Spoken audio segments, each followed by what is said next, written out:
რუსთაველის გამზირზე შეკრებილი მოქალაქეები ქართულ ოცნებას პროტესტით დახვდნენ. 9 აპრილის მემორიალამდე მისასვლელი მოკლე გზა კობახიძის გუნდისთვის ხმაურიან კორიდორად იქცა.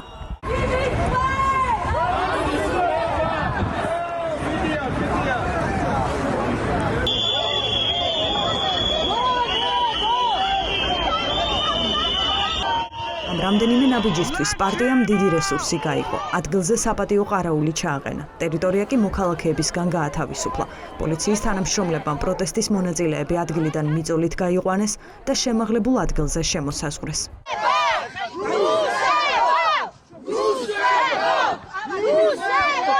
შეძახილები ოცნების ლიდერებს ესმოდათ, თუმცა მათთვის სათქმელი არაფერი ჰქონდათ. ეს იყო პირველი შემთხვევა, როცა ივანიშვილის პარტია და პროტესტის მონაწილეები ერთ სივრცეში აღმოჩნდნენ, თუმცა თვალსაჩინო იყო ერთმანეთისგან განსხვავებული ორი რეალობა. პოლიციის ძალით განრიდებულ ხალხთან ერთად მუშაობა შეზღუდეს მედიისთვისაც.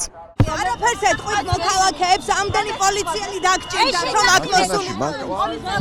სათქმელი არაფერი გაქვთ მოქალაქეებისთვის. საბატონო მამა, კომენტარს ხომ არ გააკეთებთ? რაიმე ხომ არ გაქვთ სათქმელი ამ ადამიანებისთვის, ვინც ახლა პოლიციის ძალით შეაჩერეთ. შარშან ამ ადგილზე ოცნება არ გამოჩენილა. პროტესტის გამო ლიდერებმა მემორიალთან მისვლა ვერ გაბედეს და გადაწყვეტილება ესკალაციის თავიდან არიდების მოტივით ახსნეს. წელს მივიდნენ, თუმცა გაძლიერებული უსაფრთხოების ფასად. პროტესტის მონაწილეებისთვის დღევანდელი სურათი კიდევ ერთი დასტურია, რომ ოცნებას ხალხის ლეგიტიმაცია არ აქვს. ნამდვილად ვერ წარმოვიდგენდი, რომ 37 წლის მერე მე ისევ აქ ვიდგებოდი. საერთოდ როგორ მოდიან და ყვავილებს როგორ დებენ, აი ეს ჩვენი შვილები, რას მოითხოვდნენ განსაკუთრებულს? იგივეს მოითხოვდნენ და დღეს ისინი ციხეებში არიან. თავრობას რო ჭირდება დაცვა და თავის ხალხთან რო ვერ მოდის ისე. აი აქ რო დამთავრებულია ყველაფერი. ამას თუ ვერ გრძნობს ეს ხალხი, კარგად ყოფილა ჩვენი საქმე. სირცხვილი მთავრობას, რომ რამოდენიმე მშობელს წინააღმდეგობა ვერ გაუწია, მთელი საქართველოს ჯარი, პოლიცია მოიყვანა. სირცხვილი კობახიძე, კეთილი ინებე და დაგვიჯექი მშობლებს და გვესაუბრე, თუ მაგარი და მართალი კაცია? ისინი, ვინც დღეს აქ პროტესტს გამოხატავენ, ამბობენ, რომ რუსეთის მადა არ იცვლება. საფრთხე იცვლის მხოლოდ ფორმას და იცვლებიან ადამიანები. აქ შეკრებილები ამბობენ, რომ არანაკლები სისასტიკით მოქმედებს ქართული ოცნება საკუთარი ხალხის წინააღმდეგ და საქართველოში თავისუფლების მტრები დღეს სწორედ ისინი არიან. დაცვის გარეშე მართლა ვერ გადაადგილდებიან და გაზეთს აქვს პრეტენზია, რომ იყვნენ ლეგიტიმურები. ძალიან კარგად ჩანს, რომ სინამდვილეში მთავრობა, რომელსაც უწევს ყოველთვის საკუთარი ლეგიტიმაციის დამტკიცება პოლიციის ძალით, ის არ არის ლეგიტიმური. ანუ სინამდვილეში ეს არ არის ეს ხალხი, რომელიც 9 აპრილის მემორიალს პატივს უნდა მიაგებდეს. ეს ისეთი დღე იყო, სადაც სახელმწიფო მოხელეების სახეებზეც კი ტელევიზორში, მაშინ ორი არხი იყოს, ჩანდა, რომ რაღაცა შეუქცევადი მოხდა და ძალიან ფარისევლებსაც კი სახეზე ეთყობოდათ, რომ ეს იყო წითელი ხაზის ისტორიული წყვეტა და მაგრამ ისტორია გვეუბნება, რომ როგორც კი ვდუნდებით, არაფერი არ იცვლება. ჩვენ ისეთ ხალხი ვართ, ისეთ ქვეყანა ვართ, რომ ყოველთვის მოუნდება განსაკუთრებით ჩრდილოეთის მოუნდება ჩვენზე გამარჯვება და ამას ვერ მივარცხნევ. ამ ყველაფრის პარალელურად ქართული ოცნება ცდილობს შექმნას სურათი, თითქოს ეს ხმაური არც კი არსებობდა. კობახიძემ მთავრობის გვერდზე ატვირთა ვიდეო, სადაც ხმა სრულად გამქრალია. ისე ჩანს, თითქოს მემორიალამდე მისვლა მშვიდად წინააღმდეგობის და შეძახილების გარეშე შეძლეს.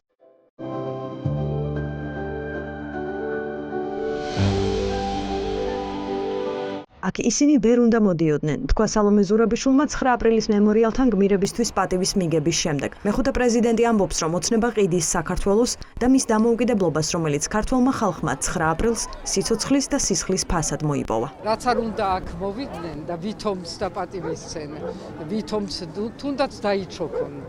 არაფერი არ ეშველებათ, იმიტომ ესენი არიან ისინი, ვინც საქართველოს ყიდიან, საქართველოს დამოუკიდებლობას ყიდიან და არიან მზად იმისთვის, რომ თავიანთი, არ ვიცი, გამდიდრებისთვის თუ თავიანთი რისთვის, ძალაუფლებისთვის, რომელიც აღარ გააჩნიათ, ყველაფერი გასცენ და ყველაფერი მისცენ რუსებს.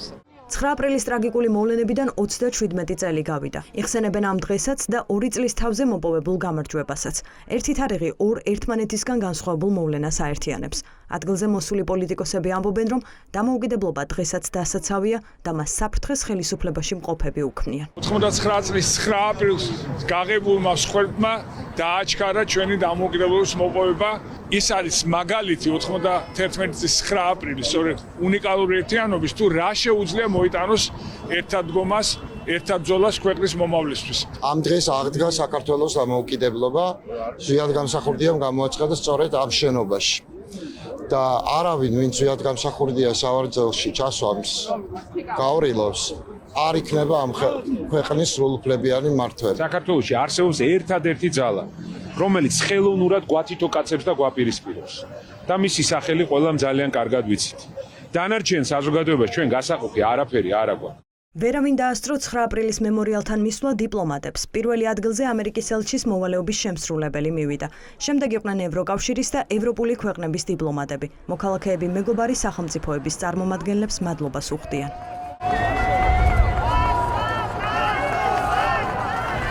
What happened here on 9th of April 1989? ის რაც აქ მოხდა 1999 წლის 9 აპრილს ბერლინის კედლის დაცემამდე 9 წლით ადრე იყო. ასე რომ ეს აკავშირებს საქართველოს, გერმანიასა და მსოფლიოს ყველა იმ ადამიანს, ვინც მიისწრაფის თავისუფლებისა და დამოუკიდებლობისკენ. თუ დღეს გადავხედავთ მსოფლიოს, დავინახავთ, რომ თავისუფლებისა და დამოუკიდებლობის დაცვა რჩება მნიშვნელოვანი და სასიცოცხლოდ აუცილებელი. 37 წელი გავიდა საბჭოთა რუსული არმიის სამხედროების მიერ თბილისში მშვიდობიანი აქციის დარბევიდან. 9 აპრილს რუსთაველის გამზირზე შეკრებილი დემონსტრანტები დამოუკიდებლობას მოითხოვდნენ. ისინი საბჭოთა ჯარმა როდიონოვის ხელმძღვანელობით დაარბია და მოწამლა. ამ ტრაგიკული მოვლენების შემდეგ 9 აპრილის ღამეს მოქალაქეები გმირთა მემორიალთან იკრიბებიან.